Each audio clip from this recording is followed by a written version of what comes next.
And Sri Ram asked him, "What happened between you and Vali? You are brothers." And then Sugriva told his backstory. Sugriva and Vali were brothers. Vali was the elder one. When their father, the king of the Vanaras, passed away, Vali inherited the kingdom. He was the elder one, capable and popular, and Sugriva was happy to serve under him. But then there was a misunderstanding between the two, and Vali thought that Sugriva had tried to kill him and usurp the kingdom. And so he threw him out and forcibly took Ruma, Sugriva's wife. Sugriva said, "Please help me." But he also said, "Vali is extremely powerful. How will you be able to face him?"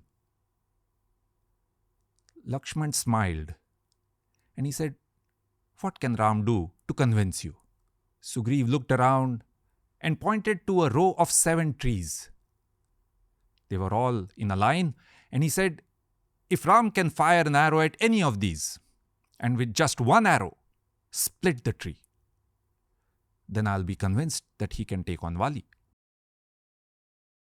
Sri Ram took an arrow, loaded it on his bow, pulled the bowstring hard, and shot the arrow with such force that it split not one, but all 7 salt trees, one after the other. Sugriva was stunned and convinced. And so all of them set off for Kishkinda, the capital of the Vanaras. Sugriva went to the gates of the capital. The others stood hidden behind the trees in the forest. Sugriva challenged Vali, taunted him to come out and fight with him. Vali came out, boiling with fury, and the two started fighting. They were throwing punches and kicks at each other. Sugriva was powerful, but slowly Vali began to get the upper hand. Sugriva looked for Ram to help, but Ram didn't do anything. And then Sugriva lost his nerve. He ran back to Rishyamukh. When the others came, Sugriva was embarrassed. And he told Ram, "Why didn't you help me? I thought we had a plan. I would draw Vali out and then you would kill him. Why did you get me beaten up like this?" Ram said, "You two look exactly like each other. I did not know which one was Vali, and so I could not shoot my arrow. Listen, let's do this again. This time, you wear something around your neck. Why don't you wear that creeper, the Gajapushpi creeper with flowers, so that I know it's you?" Sugriva did that, and they went back to Rishyamukh. Once again, the others were hiding in the forest. Sugriva taunted Vali to come out. Vali was about to come out, but Vali's wife, Tara, stopped him. She said, "This is very suspicious. Sugriva came, challenged you, got beaten up, ran away, and now he's back. Surely there's somebody helping him. And I have heard from our spies that someone is Ram, the Prince of Ayodhya. He is invincible. Don't go against him. And I also think you should bring Sugriva back. He has done nothing wrong. Please appoint him as your successor."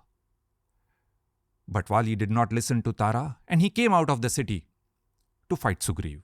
Once again, the two started fighting, landing blows on each other.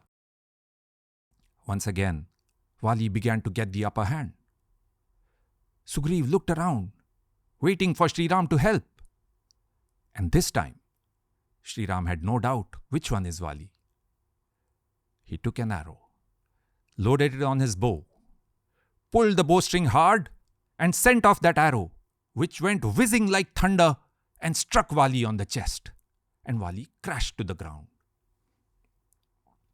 When they came up to him, Vali was dying. But he still asked Ram these biting questions. He said, "How could you? I was fighting my brother. I was not fighting you. I have not harmed you.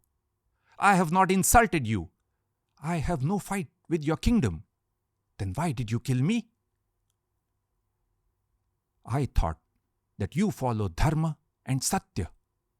But you are a fraud." These were very strong accusations at Sri Ram. And Sri Ram told Vali, I will tell you why I killed you. Your crime is what you have done to your younger brother's wife. A man is not allowed to have a physical relationship with his daughter, sister, and younger brother's wife.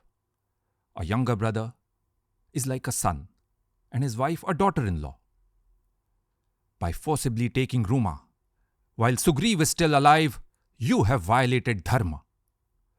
And Sri Ram told him how the punishment for this crime was also seen in earlier instances. Sri Ram also said, the Ikshvakus ensure that Dharma is not broken throughout the world. Bharat is our king. And as his representative in these lands, I cannot allow a crime like this to go unpunished.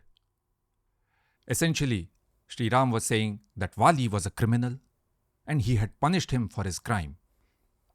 And then Vali said, Yat tvamath tat tathaiva na samshayah. Without a doubt, what you say is correct. He realized that what Sri Ram had done was as per Dharma. Tara soon came out. She cried bitterly upon seeing her husband in that condition, on the verge of death. But even then, she did not blame Ram. She said, you have got the fruits of your actions, of throwing out your brother and forcibly taking Ruma. So clearly, whether it was Vali himself or Tara or Angad, none of them thought that Sri Ram had done anything wrong by giving Vali the punishment for that crime. Context on Angad. Angad is Vali's son. Yeah. He too came out with Tara. He will play an important role going ahead. Yes. Young boy. In fact, on his just as he's dying, Vali, after he says, I'm convinced, he tells Ram, Angad is still a young boy. Please take care of him. Yeah. Okay. And then they conducted the last rites of Vali.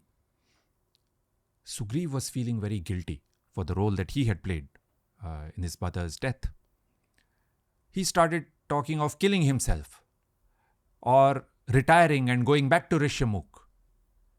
But Lakshman is always very direct. He came up to him and said, Ma bhuh balisha buddhi.